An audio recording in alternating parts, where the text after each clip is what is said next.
अस्सलाम वालेकुम viewers, good morning, सुबह बखैर। कैसे हैं आप? उम्मीद करती हूँ सब ठीक ठाक होंगे। आज एक और रेनी डे के साथ मेरा ये व्लॉग है।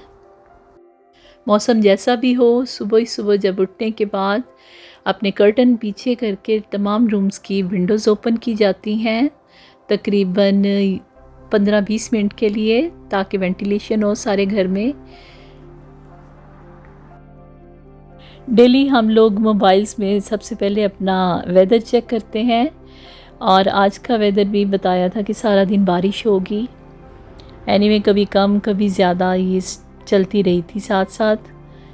और मैं आ गई किचन में अपना हस्बे मामूल नाश्ता बनाने के लिए।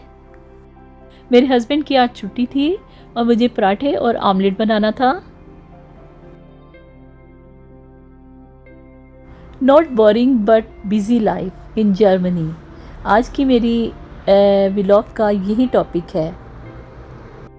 मैं पाकिस्तान से लाहौर सिटी की रहने वाली थी, और लाहौर की रौनकों का तो आप सबको पता ही है कि कैसी रौनकों वाला शहर है वो। और जब मैं यहाँ नई नई आई तो मुझे हर तरफ खामोशी, एक पुरसुकून सा माहौल मिला। शुरू में तमाम जितने भी स्टोर हैं 6 बजे पूरे बंद हो जाते थे, और सैटरडे को और संडे को कंप्लीट बंद होते थे। बाहर कोई भी स्टोर नहीं खुला होता था।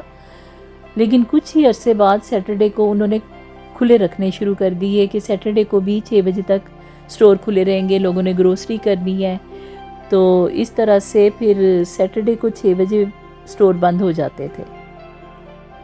और शाम के टाइम जब हम कभी बाहर निकलते थे घूमने के लिए तो तमाम बाज़ार बंद और बहुत ही सन्नाटा सा होता था। बस रेस्टोरेंट वगैरह खुले होते थे, लेकिन वो रौनक ही नहीं होती थी बाज़ारों में। हमें लाहौर में सारी रात खुले बाज़ार देखने की आदत थी, तो बहुत अजीब सा लगने लगा। लेकिन फिर आहिस्ता आहिस्ता टाइम बढ़ा दिया गया, और स्टोर्स तमाम जितने भी हैं कुछ 8 बजे तक खुले रहने लगे, कुछ 9 बजे तक, और बड़े स्टोर जो हैं उनका 10 बजे तक टाइम कर दिया। अब हम लोग जब बाहर जाते हैं तो कम से कम 9 बजे तक आपके स्टोर खुले मिलते हैं। आप ग्रोसरी भी कर सकते हैं और बाहर घूम भी सकते हैं, रेस्टोरेंट भी खुले होते हैं। अब तो अल्हम्दुलिल्लाह काफ़ी से जर्मनी में भी रौनक हो गई है, हर इलाके में, हर शहर में। शुरू शुरू में कुछ ज़्यादा एक्टिविटीज़ नहीं होती, लेकिन जब आहिस्ता आहिस्ता बाद में ज़िम्मेदारियाँ बढ़ जाती हैं तो लाइफ बिज़ी हो जाती है। बेटे को स्कूल छोड़ के आना, घर की रूटीन के काम करना और ग्रोसरी वगैरह करना। हस्बैंड काम पे चले जाते थे, तो बाकी के दूसरे काम फिर ख़ुद ही करने होते थे। तो इसलिए लाइफ काफ़ी बिज़ी हो गई। इसलिए मुझे यहाँ आके इतने सालों में कभी भी बोरिंग नहीं हुई, क्योंकि अगर आपको अपने घर से प्यार है तो आप दुनिया के किसी भी कोने में रहें, आपको अपनी फैमिली के साथ, अपने हस्बैंड के साथ, अपने घर के साथ रहना बहुत अच्छा लगेगा, और कभी भी आप बोर नहीं होंगे।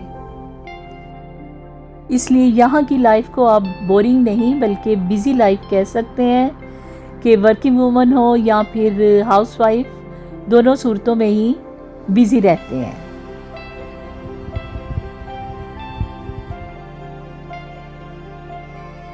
और हम लोगों को एक पीसफुल माहौल में रहने की आदत हो जाती है।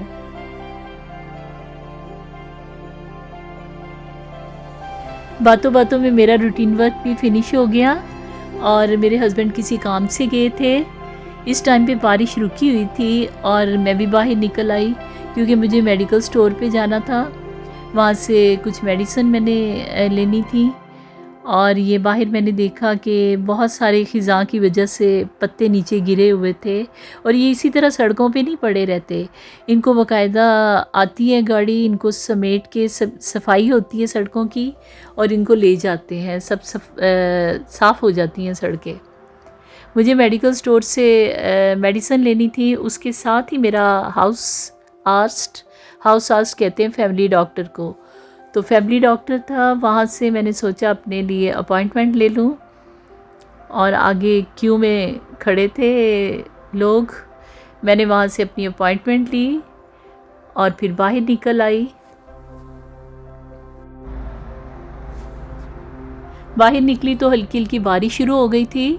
इतनी बारिश हमारे लिए कोई मानी नहीं रखती। मैं बग़ैर रेगन शरम कहते हैं अम्ब्रेला को, उसके बगैर ही गई थी क्योंकि घर के नज़दीक ही था, इसलिए शुक्र है कि ज़्यादा भीगी नहीं और वापस आ गई जल्दी से घर में।